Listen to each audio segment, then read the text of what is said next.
How to PTO China truck-mounted crane.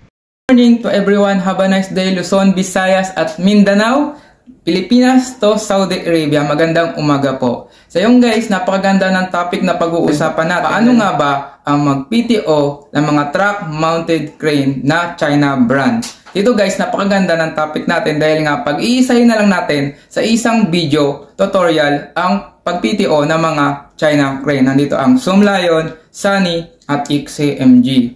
Disclaimer lang guys sa mga professional natin dyan na mga crane operator, ang video na ito ay para to sa mga kapatid natin na hindi nakakagamit o hindi pa naka-encounter ng China brand crane. Doon sa mga aspirant na mga gusto maging crane operator. At doon naman sa mga professional na crane operator, salute po kasi po nakagamit kayo ng mga branded na crane at malalaking crane. Ito ay para doon sa mga gusto rin na matuto na magtrabaho bilang isang crane operator. Po sa mga magko-comment ng di maganda sa gagawin nating video tutorial, hindi po ako mangingilam sa inyo, i-bless ko pa po kayo at ipag-pray ko po kayo. Dahil dito po sa ginagawa kong video tutorial na ito guys, ang sinusunod ko po ang ating may kapal. Ang gumawa na lang natin ng langit at lupa. So, ito po yon sa Bible verse na iyon na makikita nyo po dyan sa screen nyo. Kaya ko po ginagawa ang pagbablog about sa mga heavy equipment at sa pag-share ng knowledge at skills sa ganitong trabaho. At ayun mga nir, dadako na tayo sa pinaka-topic natin. Ano nga ba ang PTO? Or paano nga ba i-PTO yung mga truck-mounted crane na China brand crane? Pero bago tayo pumunta doon, dapat malaman muna natin guys, ano nga ba ang PTO? Please read below. So ngayon guys, alam na natin kung ano ang PTO. Power transfer on or power transfer off, power take off or power take on. Pero bago tayo pumunta guys, gusto ko lang po i-shoutout ang mga kapatid natin dyan na mga brothers sa ganitong trabaho. Brother Leonardo Manlangit ng Ahel at Ryan Maarsan ng Ahel. Ahel boys, shoutout sa inyong lahat dyan. Renzel Tambalo ng Zoom Lion Philippines, siyang mechanical technician sa Pilipinas. And Bob Castro, shoutout sa inyong lahat. At shoutout sa buong Pinoy Crane Operator Worldwide. Shout out guys! At ngayon, dadako na tayo. Wala na pa itong pipa. Let's watch this! Simulan natin mga kaok sa XCMG na may model na QY50KD. Ito ay 50 tons na truck-mounted crane. So yun guys, ito na yung XCMG QY50KD na new model. Yan guys, susian natin, i-open natin. Tapos, antayin natin na mag-open yung dashboard niya. Saka natin i-start. Start! Yan guys, antayin natin mag-start. Then yung dashboard. So yan guys, antayin natin yung hangin. Inapak the clutch. Then PTO. Then go to third gear. Then release the clutch.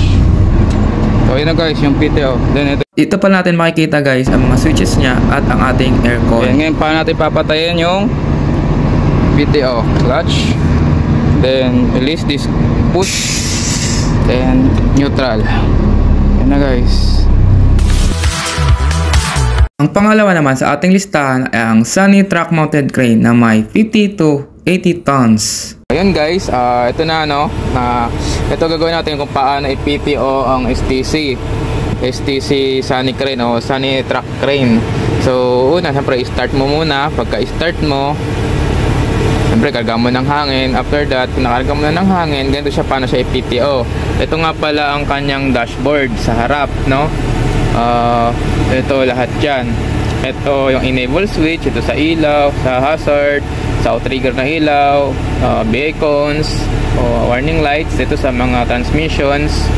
Then ito yung PTO, ito yung pagong, ito yung mas malakas na busina. So paano nga i-PTO to? So ganito guys, paano mag-PTO si Sunny. Una, pindutin mo tong enable switch, diinan mo maigi, tapos pindutin mo tong PTO switch. Yan, pag lumabas na yan, antayin mo yan, umilaw, antayin mo rin lumabas doon yung PTO. Pag lumabas na yan, apakan mo next ang clutch. Pag apak mo sa clutch, ipasok mo tong gear sa third gear. So yun na yan guys, naka PTO na yan. Tapos tandaan mong i-release ang ang clutch. Yun na, naka-PTO na. Tapos, pag tatanggalin mo naman ng power take off, papatayin mo na siya, apak ang clutch. Pag apak ng clutch, release the gear for neutral position. Then, ngayon, pindutin mo tong release mo rin yung clutch mo. Then, ngayon, pindutin mo tong enable switch. Tapos, pindutin mo yung PTO. Pag nawala na yung PTO dyan sa dashboard, wala na rin yun. Tapos na guys. So, naka power take off na siya. So yun guys. At ang pangatlo naman sa ating listahan ay ang Zoomlion Track Mounted Crane na CTC 550B5 na 2023 model. Ito naman guys ang Zoomlion CTC 550B5 55 tons track mounted crane ng Zoomlion. Ito guys, i-start na natin. Pagbukas ng susi, antayin natin bumukas yung dashboard. Pag ganyan na guys, i-start natin. So, antayin natin guys sa pag-start natin na mag-green ito. Makikita nyo guys, naka-window ang pin natin. Ibig sabihin parking. Ito yan guys, yung maxi. So, ngayon naman guys, paano ang PTO ng track mounted ng Zoomlion? So guys, una, apakan natin ang clutch. Pag apat natin sa clutch, hilahin natin ang PTO. Pag nailan natin ang PTO, tignan natin guys kung lumabas na doon yung PTO logo. After nyan guys, nandito tayo sa cambio. Siguraduhin natin na nakababa itong splitter.